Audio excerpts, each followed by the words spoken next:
The Bitcoin Group, the American original. For over the last 10 seconds, the sharpest Satoshis, the best Bitcoins, the hardest cryptocurrency talk. We'd like to welcome our panelists, Josh Shigala from Vault Toro. Hey, you crazy fucks. Dan Eve, the Crypto Raptor. This is a more watershed relevant hello. Thank you. And I'm Thomas Hunt from the World Crypto Network. Moving on to issue one. Issue one, Bitcoin price falls after Elon Musk tweets breakup meme. The price of Bitcoin fell Friday morning after Elon Musk posted a tweet suggesting he's fallen out of love with the world's top cryptocurrency. The cryptocurrency recovered slightly but remained in the red after Square CEO Jack Dorsey, as well as Twitter CEO, tweeted on Friday morning that the digital payments company is considering creating a hardware wallet for Bitcoin. Bitcoin was 3.6% lower, while other currencies, including Ether and Dogecoin, also sank. Well, at least Jack Dorsey still loves Bitcoin. Josh Shigala, your thoughts on Elon Musk yet again making the price of Bitcoin go down?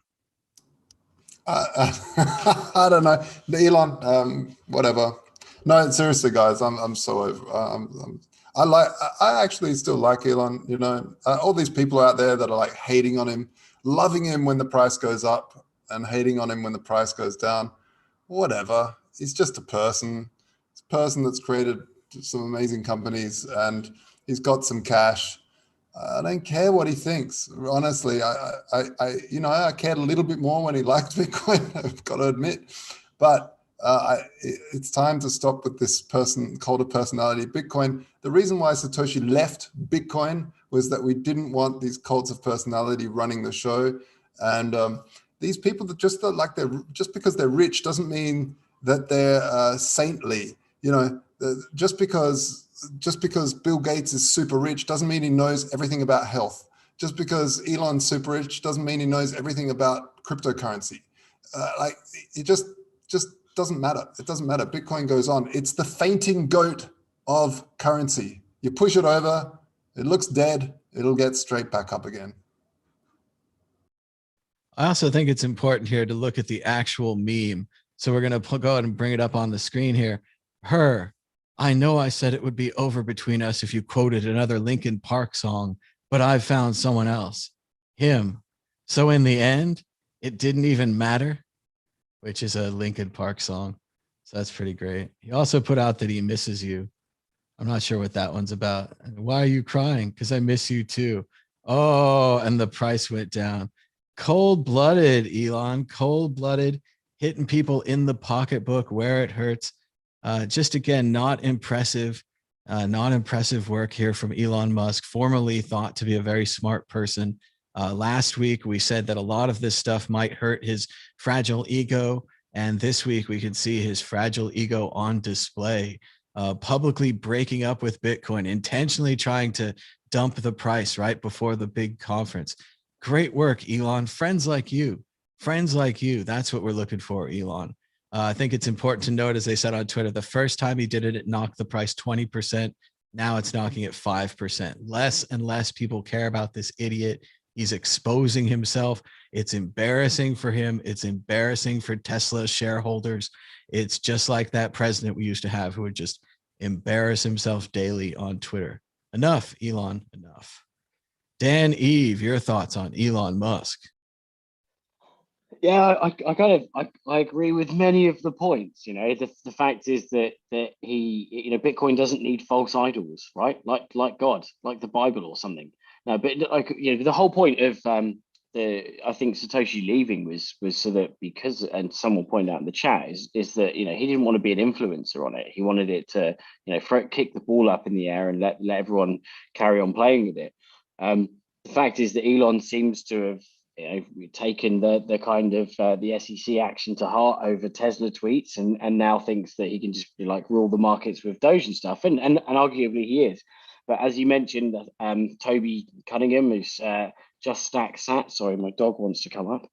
The fact was that first of all, when he kind of did his menacing tweets, there it went from 50k to 30k, and now it's from 39 to 36. So he's quickly becoming irrelevant, and I think that's true. It's that initial shock of like a big supporter of Bitcoin is tweeting silly things.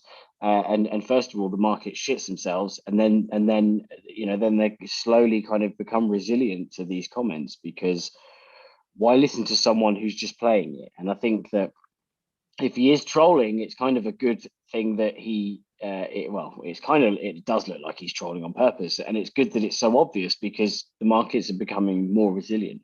We don't need an idol, we don't need issues. Think about what happened when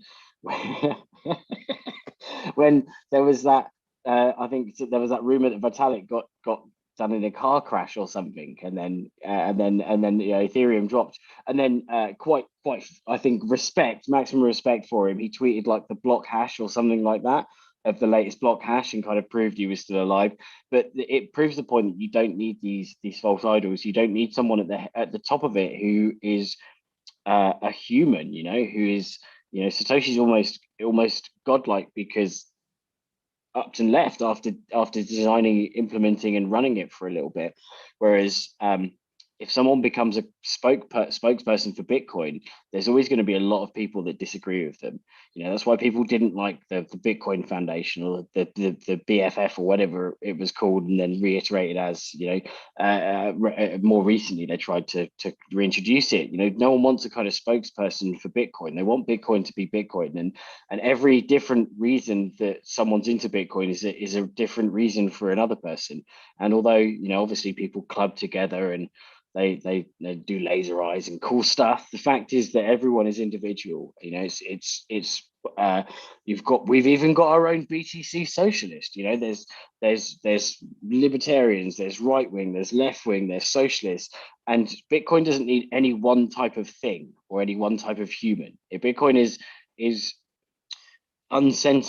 uncensorable money, and it needs to stay like that. It needs an uncensorable human.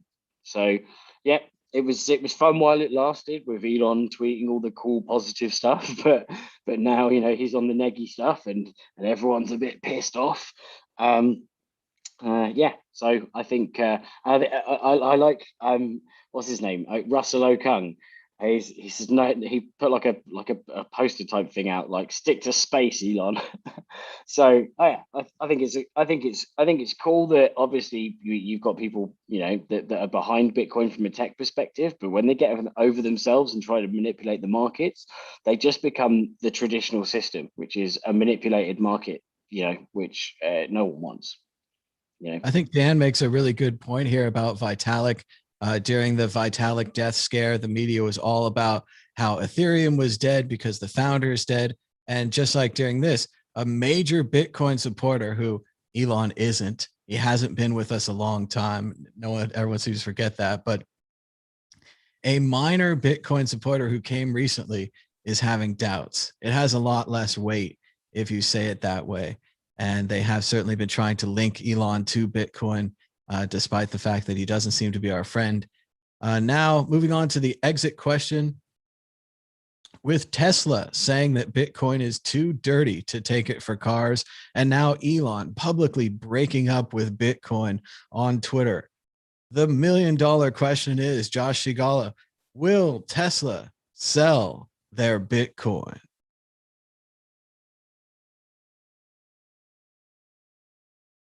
There's a deeper part to play here, is that Tesla makes more money,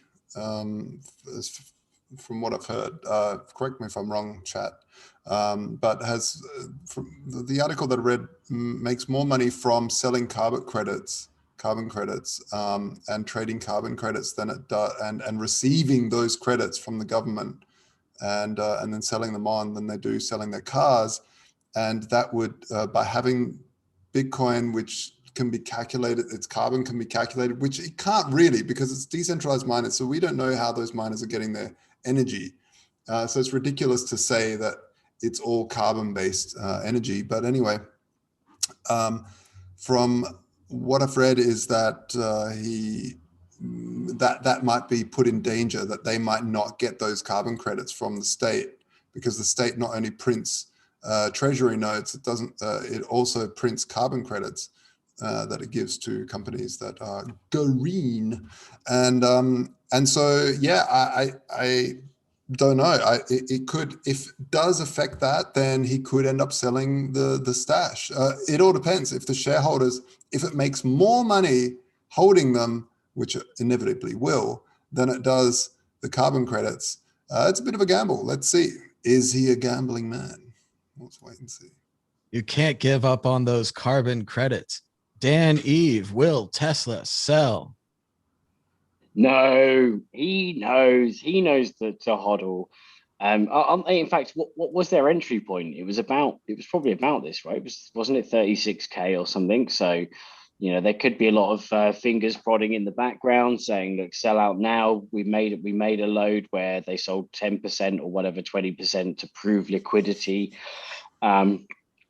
But you know, there could be a lot of pressure on now to say, right, we'll dump out. You know, this could be it, because anyone who's not been through a Bitcoin bull run doesn't know what it feels like to see their entire net worth, because obviously you're not a Bitcoiner until like everything is in Bitcoin, and seeing that drop like 80%, they don't know what it's like. It's a new thing.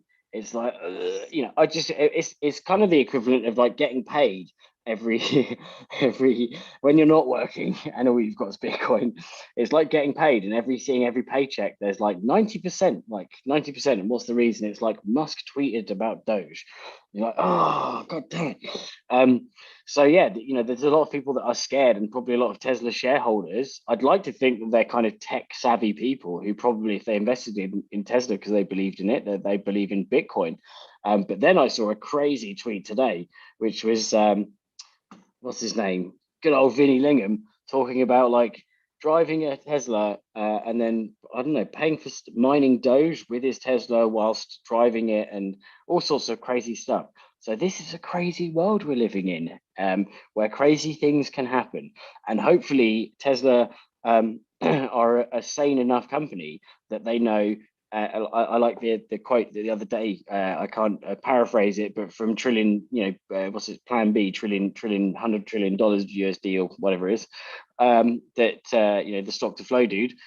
That if you hold Bitcoin for 4 years, like there's no one who's held Bitcoin for 4 years who's not been in profit, and I think that's a really cool kind of stat.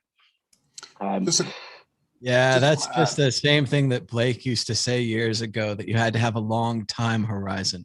People just found new ways to say it. I like stock to flow. I also like saying there are only 21 million Bitcoins.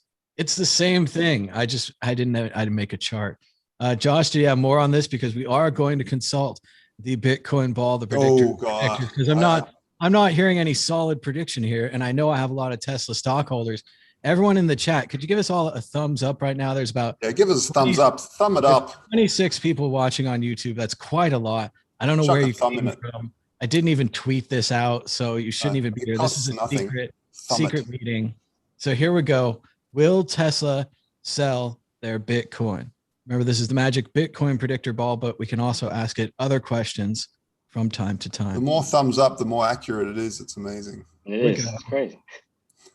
Cannot predict now. Cannot predict not now. enough thumbs up. Ball will not perform. We have no answer. We'll just have to see next week. But I know how to get free Bitcoin from Tesla. If do the listeners want to know? If you want to know, hit the thumbs up. I'll let you know. What you do, there's a thumbs up. All right. What you do is you buy a Tesla that's still got the free supercharging, right? Because some of the Teslas still have free supercharging, so the older ones. So what you do is you get that, and then you stick a Dogecoin or Bitcoin miner into the frunk and in the trunk. Screw it, just all around, and supercharge the hell out of it. Start mining on your free, and then pay off the Tesla, and you're in the money. I think that's why that would also be green mining, because as we know, all of the energy from Tesla superchargers is green. Yeah, a company that took such a stand against Bitcoin wouldn't dare use dirty energy. No, Greta sir. Thunberg approved. Very soon, very soon. She'll be mining Bitcoin in no time. Moving on to issue 2. Bitcoin is Batman. Another way of looking at Bitcoin, according to philosopher Craig Wormke, is similar to Batman and the Batman fictional universe. Many people have written for Batman over the years, but there's a certain canon, a certain part of the Batman story that keeps reoccurring. Perhaps Bitcoin is a similar story, where originally there was this nothingness created that didn't have value, but people stepped in and told the story, spread the word about Bitcoin, yet while remaining within the Bitcoin canon, remaining within the story of 21 million units and single direction sending and uncancelable, unconfiscatable. The Bitcoin story. Dan Eve, I ask you, is Bitcoin Batman? Are we existing in a Bitcoin cinematic universe? I think it's a cool parallel. I like the quote at the end, which was, and the next time someone posts like, I haven't checked the character count, but the next time someone posts like, "What is Bitcoin?" I'm going to say the quote from the article. It's a story that's written collectively by all the Bitcoin holders. It gets more valuable the more people know about it. It sounds very hippie like. Help write it, and the longer the story goes on. But I think you could do that with anything. You could say like Bambi, like, oh yeah, Bambi being shot was like was the financial crisis of 2000. Bambi's mum is 2007, and then Thumper is I don't know is how, and then Bitcoin was created, and then Bambi goes off on a mission, and you can probably tailor it to any story. It's like numerology, isn't it? Where you could, or where everything you can make a pattern out of something and link it back in some crazy way. See, Correlation is I not would have causation. went more towards Ninja Turtles, like Splinter is Satoshi, and the Oh, yeah. four turtles are like Hal and Adam Back, and the other parts of Satoshi, Oh. Peter Mad Todd, Bitcoins. Mad Bitcoins, Max Kaiser, all those people. Okay, I like it. See, but maybe that's it. Maybe in order to spread the word of Bitcoin, we need to like translate it into kid stories, and then like each one is like talking about how Splinter like mined the first Bitcoin in a sewer in LA or something. I don't know. But no, I think it's cool. Like it brings out the imagination, doesn't it? It's the creativity that comes out of Bitcoin. When it's finance, it's sending money. It's sending money, right? So it's sending money from A to B in a non-censored way. So how the hell did memes drive the thing to 65K? I know it's obviously not memes, but like no one's memeing about the financial system. Like, well, obviously they are, but they're really crap memes compared to Bitcoin memes. Let's be honest.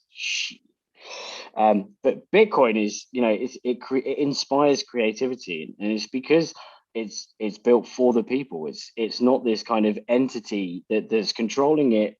We're escaping the entity. We're escaping the control. We're escaping the single Musk, the single person that can tweet something and make it drop X%. So yeah, I think it's cool, like how they tied it into the comic scene, and Batman specifically, and I suppose there's that kind of synergy about the fight against evil. It's like a kind of and who knows, Satoshi could have been a really rich guy that was, it could have been one of the billionaires, but was designing it because he knows that system that he's enveloped in, having touched shoulders with a load of other billionaire wankers. Not joking, billionaires are cool. I'm one of them. No, I'm not. But no, he could have realized that actually it's a bad system. Like, this isn't a good way. We're all doing is recycling money at the top, and Bitcoin could be a way to help that proliferate and not be controlled by a single entity or a single government. So yeah, I kind of like the imagination. It's cool. It's cool. Keep the content coming. We almost had a major reveal there by Dan, but you have to say it right. You have to say, "I'm a billionaire," and then they'll know. Then they'll know it's true. I like the metaphor. I thought it worked better for kind of the older Batmans, like certainly the 64 Batman and the 80s and 90s Batman.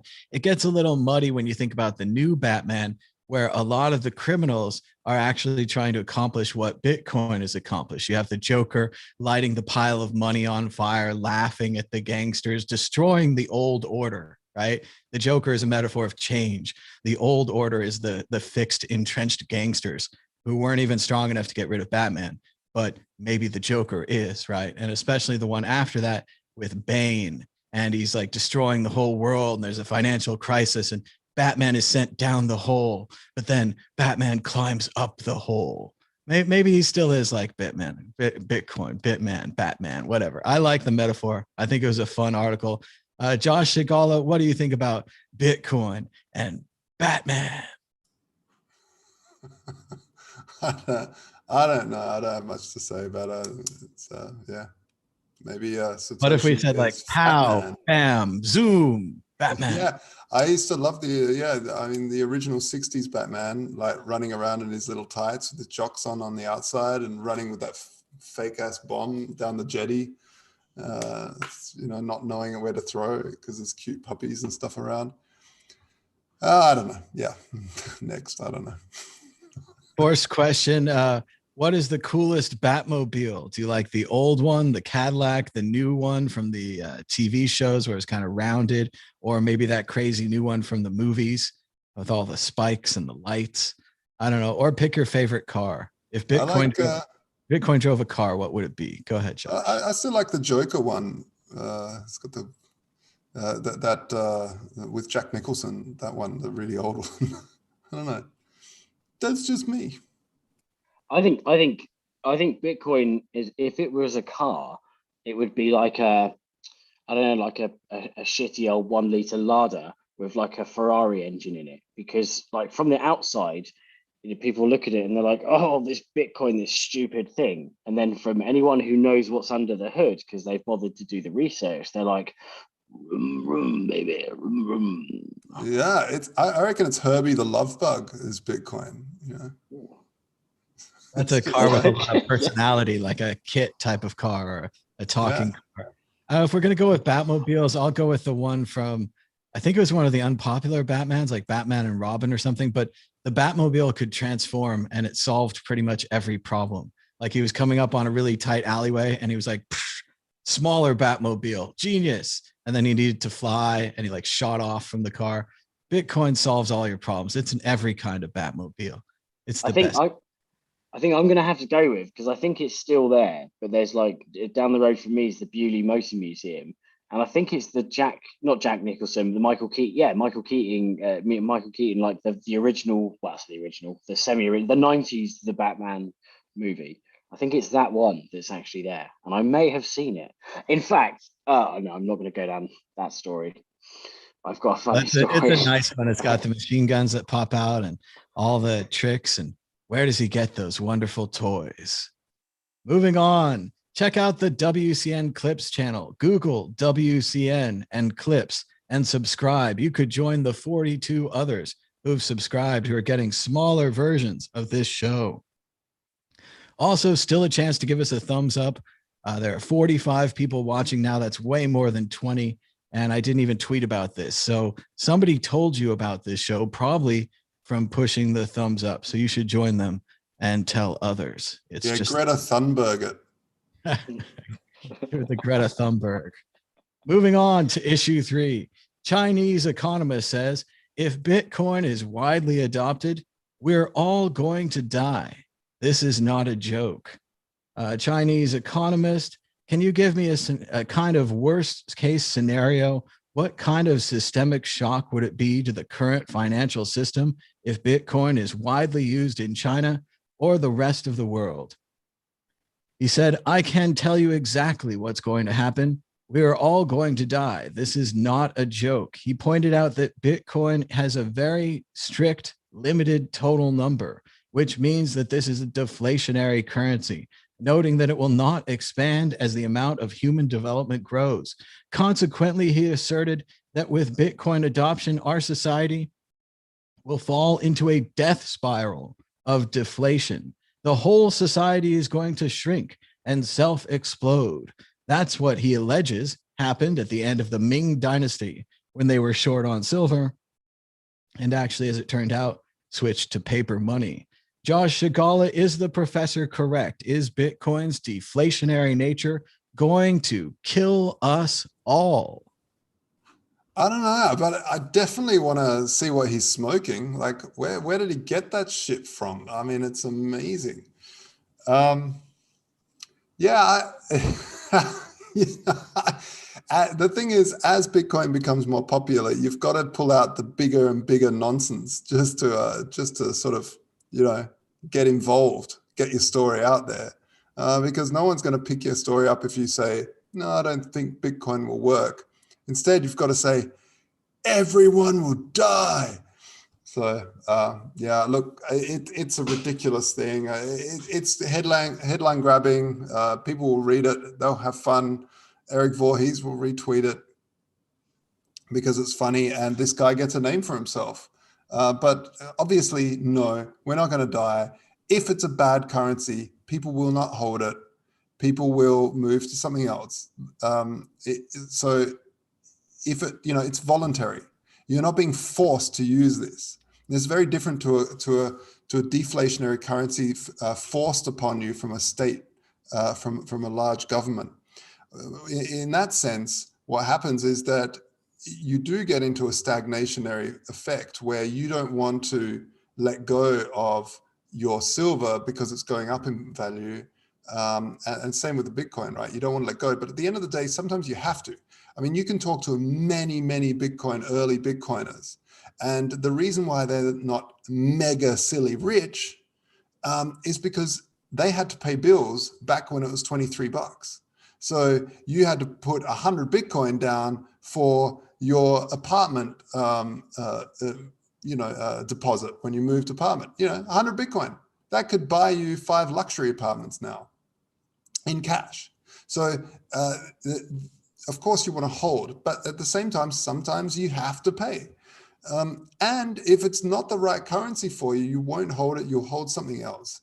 And this is the whole thing about voluntarism or free market capitalism that is not forced upon you, is that you have the choice to make choices that might work in your favor and your family's favor. So it's a ridiculous notion. The guy wants clicks, the guy wants headlines. That's just silly. Well, I want to push back on Josh a little here, because from a Keynesian perspective, you can understand exactly what they're saying. They will die 1,000 deaths. All of their tools to attempt to control the economy would be taken away. So it really is like cutting off their hands and just letting them bleed out. If you think about it from the Chinese government perspective, it's even worse, because they believe they have an even greater control over the economy. They not only control the economy as, say, the United States, but they also control to a large degree their people and what they think and what they do and how many children they have, et cetera, et cetera. So to lose that power would be a death of sorts. The question I would ask, and I continue to attempt to ask in the things I'm trying to write offline here, is that maybe this is a good idea. Maybe growth capitalism is a problem. If we look at how we're using all of the resources on the limited planet and we're all interconnected, and we need to switch to something that's not so much based on growth, something that would be deflationary. Maybe this is a fortunate occurrence. Although for some, it's certainly a loss of power. For others, it could be a way to survive and to switch to conservationism instead of consumption. Absolutely. Danny, And this goes, Josh? I would just want to add to that. I've said this since 2010, 11, like that Bitcoin, what Bitcoin does is make you greener, because I used to buy all sorts of plastic crap that was really cheap because I just needed something in the moment, and I'll get the cheapest one that would break or nonsense. With Bitcoin, it was like, I don't want to buy that if it breaks in 6 months' time. So I'm going to wait, I'm going to save up more, and I'm going to buy the really good quality one that will last me a few years to, hopefully a lifetime.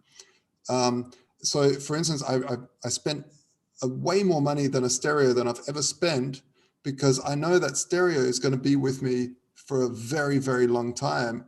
And I would never spend that much. I'm not an audiophile that just loves the tone of every tiny little hertz range. I just wanted some real, but I wanted quality that's not going to break, because I know my Bitcoin will be worth more in the long run. So it's a very, very green thing. So put that in your pipe and smoke it, Elon. Dan, Eve, your thoughts on Bitcoin and the end of the world?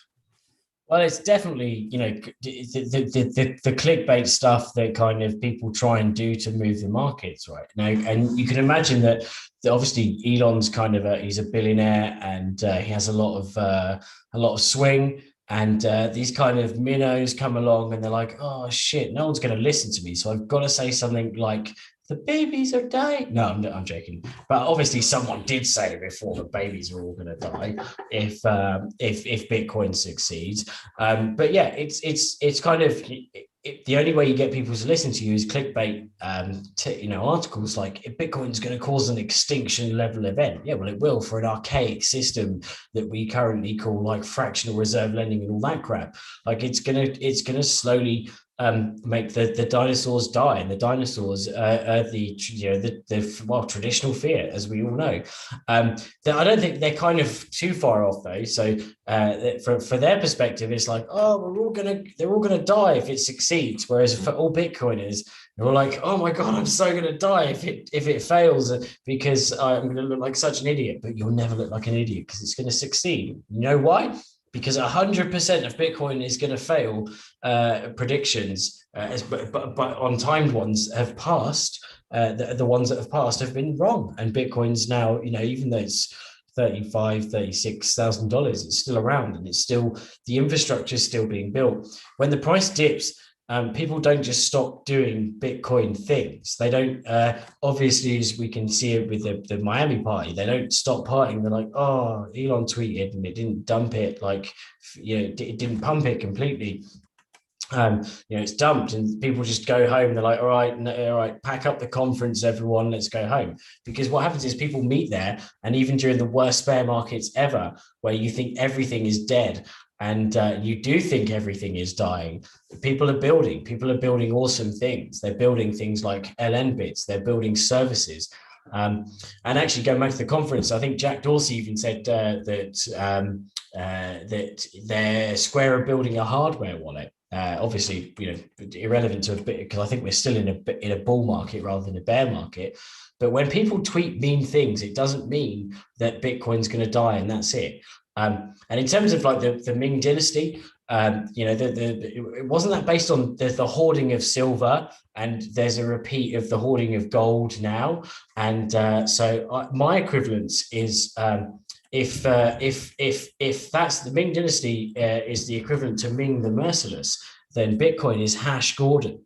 And so keep on hashing, miners, keep on securing the network, and keep on rocking. They also said in the article, the Ming Dynasty had a problem with printing of paper money. There is an infinite amount of cash at the Federal Reserve. That doesn't remind me of anyone that we know. We're running out of time. We're going to skip the exit question. Moving on to issue 4. Issue 4. Biden officials reportedly discuss gaps in cryptocurrency rules in response to wild price strings. Yes, that's right. The Biden administration is suddenly interested in Bitcoin and possible gaps of oversight in the crypto market where more regulation might be required in order to prevent Bitcoin from funding illicit or terrorist activities. Once again, we're back at terrorism. Josh Segala, even though report after report shows that Bitcoin does not fund terrorism, they're still using it as a generic disadvantage against Bitcoin. When will this stop? When will they give up on linking Bitcoin and terrorism? Never. It'll be a thing that just keeps on going. It'll be like the perpetual motion machine you thought was impossible. The thing with Bitcoin is that I constantly roll Bitcoin up if I want to snort anything. Oh yeah, I can't. I have to use fiat. That's right. So fiat.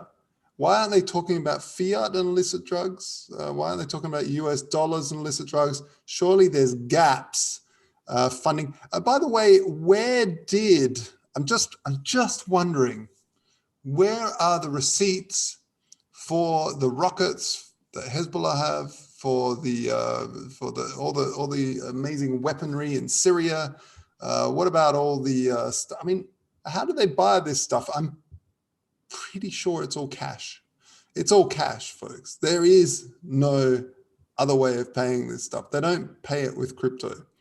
And there has been massive, there's been huge reports actually done by the state that come out and in the end they say pretty much zero. Well, I think it's definitively zero has been used in a terrorist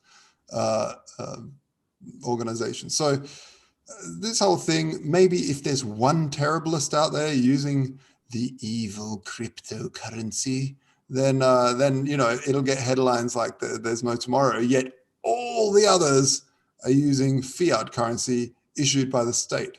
Where's Biden on that one?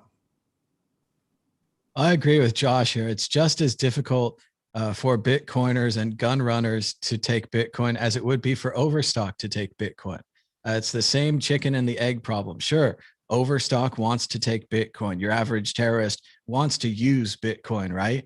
But the problem is they go to their supplier who supplies the guns to them, or Overstock gets the widgets, and they say, hey, supplier, will you take Bitcoin? And they say, no, we like cash. We like cold, hard cash. We like pallets of it. And I'm talking about American cash here, not other kinds of cash. No funny colored money here. Greenbacks, even if they're white. But yes, they only take cash. It would be amazing if they took Bitcoin. They would have developed a whole system, a whole ecosystem, vertically integrated, taking Bitcoin up and down the scale.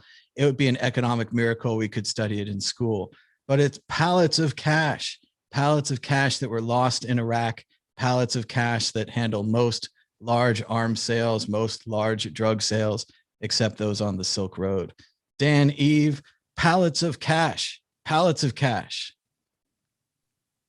I think that Bitcoin is going to be around for the foreseeable, and there's going to be a bit of a roller coaster. China's a good example of that, mainly because a lot of the mining used to be centered in China. Obviously, it's more decentralized now. But we're going to see this roller coaster of we're banning, we're not banning, and for whatever reason, it flips between it's mainly we're losing control all the time, but then it's poised as it's non-carbon, it's non-environment friendly, or it provides terrorism with or other illicit activities with the means to transact. But let's be honest, imagine if there was just picture this: there's no Bitcoin, there's no fiat, there's no gold, or at least there's gold, but we don't even know what it does. We're like, oh, what does gold do? And we had goats, we transact in goats.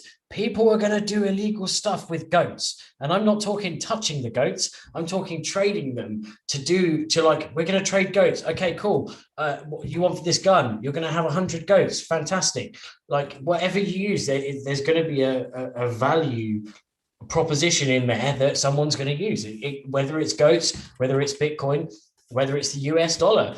It does kind of seem that because the US dollar is such a global currency, I'm not trying to point fingers here, but it's you'd say probably the most illicitly used currency in the world. If you were to say, what could be the most, it would probably be the dollar.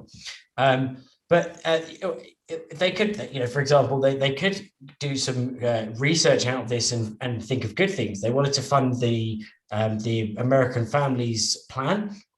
Maybe they'll think to themselves, right, instead of auctioning the Bitcoin that we confiscate, like the feds confiscate, like the 40 million worth that the Tim Draper bought years ago, which is worth billions now, they could just not, when they confiscate it, they just not sell it and hodl and then own a part of it. Maybe even Joe's being, what's the word? He's being briefed on the fact that my little conspiracy theory that it was the CIA that invented Bitcoin, and that little 1 million Satoshi stash is the hedge against the dollar being decoupled and not used as the world reserve currency, as we're seeing with Russia saying 185 billion of their funds are now going to be taken out of dollar-related activities, maybe because they decided it was illicit. I don't know. Nobody knows. But the fact is that Bitcoin is uncensorable, and they'll try and censor it as much as possible. They'll try and hit the on-ramps and the off-ramps, but ultimately it's unstoppable. It's this multi-headed ninja snake that, you know, it's whack-a-mole. You try and hit one mole, but the mole's going to pop up somewhere else as long as the servers are going. So yeah, I think there's actually some positives that are going to come out of this, because if logically you're to sit and do a proper analysis of Bitcoin, and you know, you're going to find the pitfalls of Bitcoin, obviously, but also the benefits of it. And I think that anyone who's got a logical head on them will come around and actually think, okay, yeah, Bitcoin makes sense. So I actually see it as a positive. The more they investigate, the more they delve into it, they look at all the detail. They may come up with an OBDC, you know, or CBDC, the central bank digital currency, but then they'll probably just think Bitcoin's better. And whoever designs the CBDC will be sat there going, yeah, we're designing this CBDC. And they're like going, we're designing this shitcoin, but Bitcoin's actually the real thing. So all of and that information is going to proliferate and you know, disseminate to the rest of the world, and Bitcoin will become eventually the world currency, but only after it nukes everything, like the guy said. Well, it's a lot like Andreas used to say, if you can't buy drugs and hookers with goats, it's probably not a very good currency. You should probably use something else. And that's always been what's so great about Bitcoin, is you can buy anything you want. Moving on to the exit question in the FUD Tournament of Champions. Josh Shigala, what would you choose? Bitcoin uses too much energy, or Bitcoin funds terrorism? In the FUD wars, if I was like elite scumball, I'd definitely use terrorism and all this illicit stuff, because as soon as you say, you know, the illicit thing, then no one can go against it, because then you might be a terriblest. Dan Eve, take the other side. Bitcoin uses too much energy and is destroying the world. Much worse than terrorism. Yeah, I think it's got to be the green issue is the major thing at the moment. I think it's the prominent kind of the prominent FUD. It wouldn't surprise me if we see actually censorship being turned around and becoming a major FUD thing. There's still murmurs every now and then. You see an article pop up that says, "Did you know that back in like 2014 or something that someone hashed a child porn site on there, and you know that shit may come back up, and they say, well, it's permanently there and therefore it's permanently bad." So there could be something about the censorship, and this is a good day to talk about it because of the whole Tiananmen Square thing, and also and more randomly the armored tank thing I saw going around. Someone was tweeting about that, some sort of dude that was like, the government like blocked off my thing and then fined me for it, so he went around with a tank. Anyway, yeah, the censorship's bad, Bitcoin good. A real freedom fighter there, really fighting for the people. Moving on to issue 5. As Dan was saying, Tiananmen Square anniversary.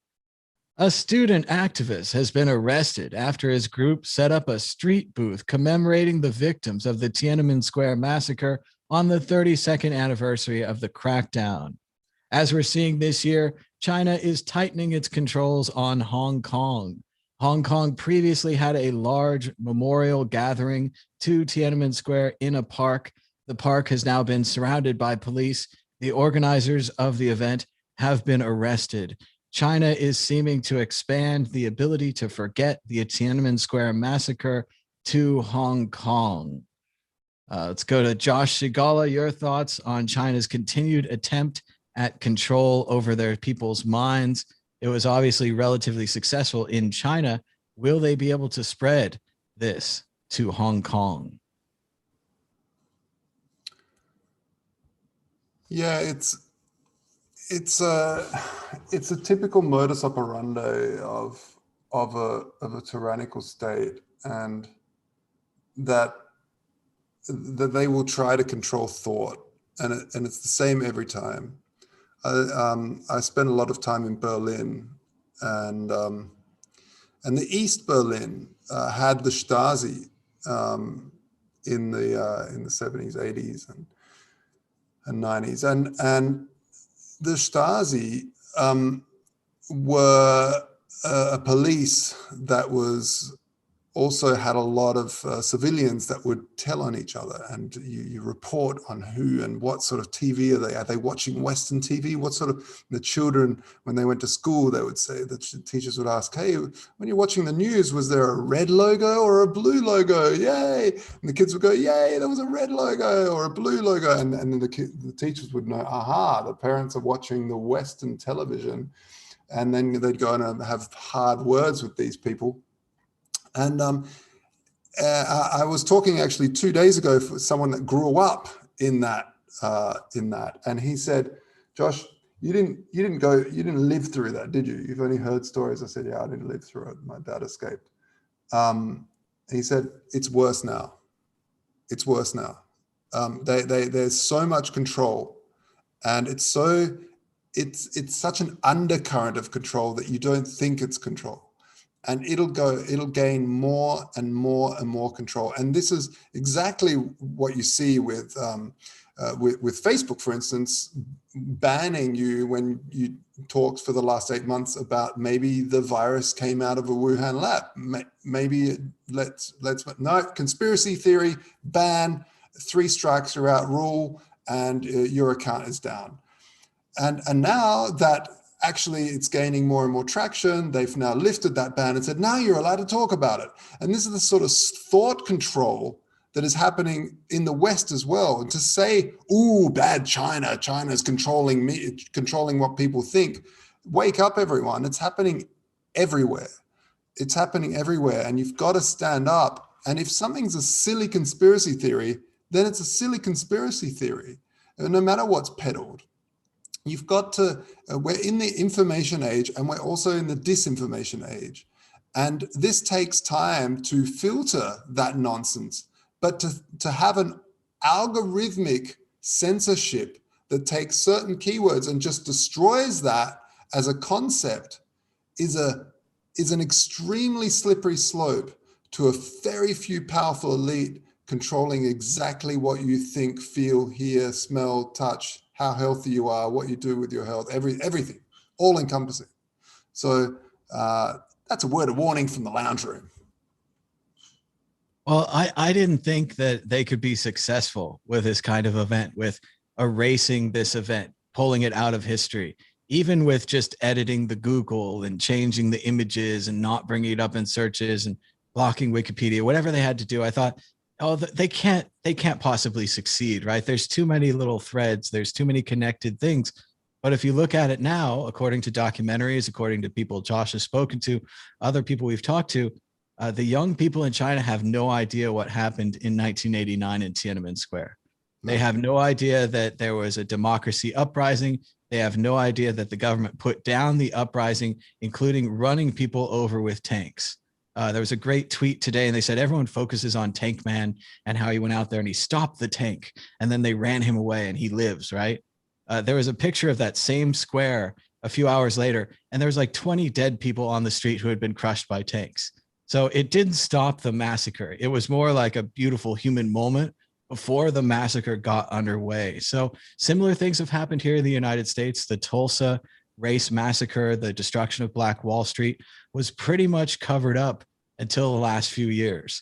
A lot of the history books called it a race riot, which gives you the wrong impression. It makes you think that, you know, African people or Mexican people were rioting in the street, when actually it was white people purposely killing rich Black people, taking their property, similar to the Salem witch trials, which in hindsight really seemed to be about real estate that's near the water. If they're near the water and you don't like them, they're a witch. Let's take their property. It's always about money. It's always about property, and it's about power. And we can forget these things, and we do. So I think it's important to remember Tiananmen Square. Do I think China can spread it to Hong Kong? Not with the older people, like the cat's out of bag, but with the young, maybe you can hide it from the young. Dan, Eve, can China cover up the Tiananmen Square massacre in Hong Kong? Yeah, you made a good point that the older generation, it kind of, there's still memories there, but they're being fizzled out. And that picture actually I've got up now, and it was what I was going to discuss, which was just it's the aftermath of that single picture. You almost think that I kind of in a nice, beautiful utopian world that tank guys stopped the tanks. Like that was it. Like that was almost in my head up until today. The ignorance was that tank guy stopped the tanks, but then what happened was the tanks kept rolling, and the aftermath was awful. And you can't erase that from history. You can try and hide it, but there's and there was obviously a chokehold on the media in and out of the country.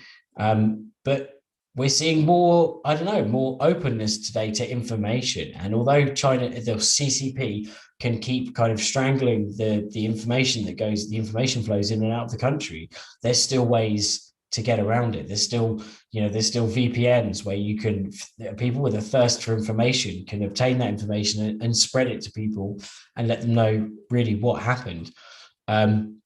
I just think that this is it's a kind of sad memory of what happened and how censorship has prevailed, really.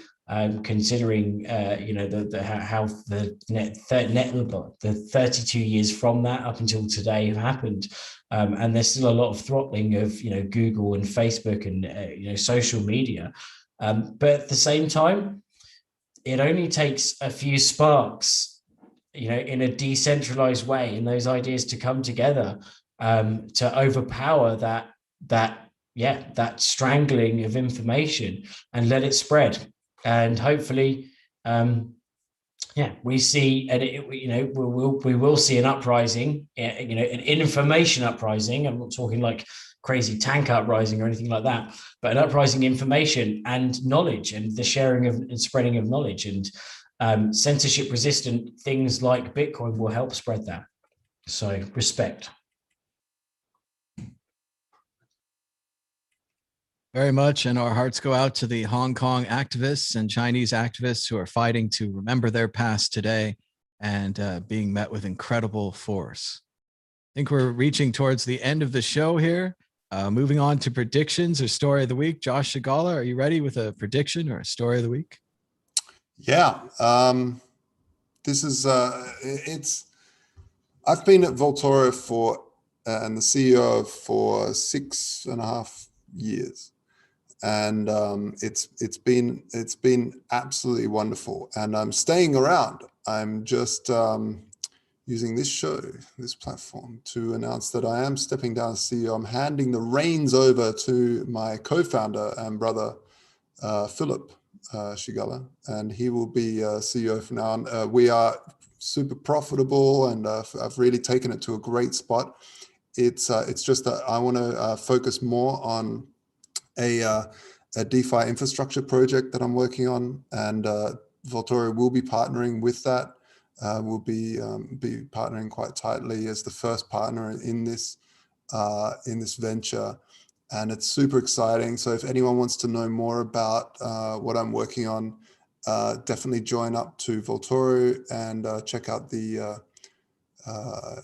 all the links. Just go to Voltoro and sign up to the newsletter, and you'll get notified of this amazing stuff that I'm working on. Really, really exciting. I've been super excited about Bitcoin, and this is just as exciting with Voltoro.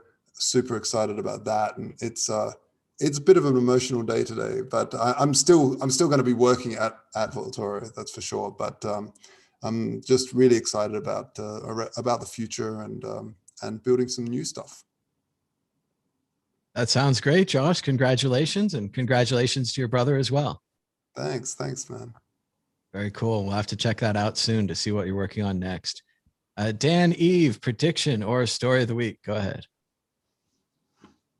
Oh man, I didn't prep for this part again. Okay, so nothing interesting's happened because I've still got lockdown syndrome where I'm not going out as much as I used to and all that. So my prediction is that let me think about this carefully. My prediction is that, okay, I've got it.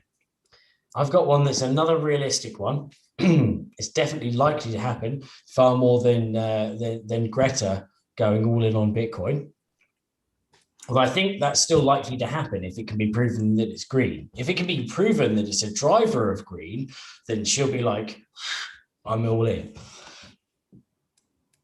My prediction is that Bitcoin's going to go up by next week. That's it. Easy up. Dan has chosen up. So I hope he's right. And that's, of course, not financial advice. Blah, blah, blah, blah, blah, blah, blah, blah. Everyone thinks for themselves. They don't just look at the triangles and trade. So just like or Musk or the news. Just like to ask everyone to give us a thumbs up and to share this episode. Subscribe down below. Be sure to check out the World Crypto Network. We've got some new interviews this week. I went out and interviewed some NFT artists. We talked about Curio cards. It's a secret NFT project from 2017. You're not allowed to know anything about. So check that out here on the World Crypto Network. And you can be one of the few to know what Curio cards is. So it's pretty cool. So check that out. That's about it. Thanks for joining us. Thanks for giving us a thumbs up and subscribing. And until next time, bye. Bye.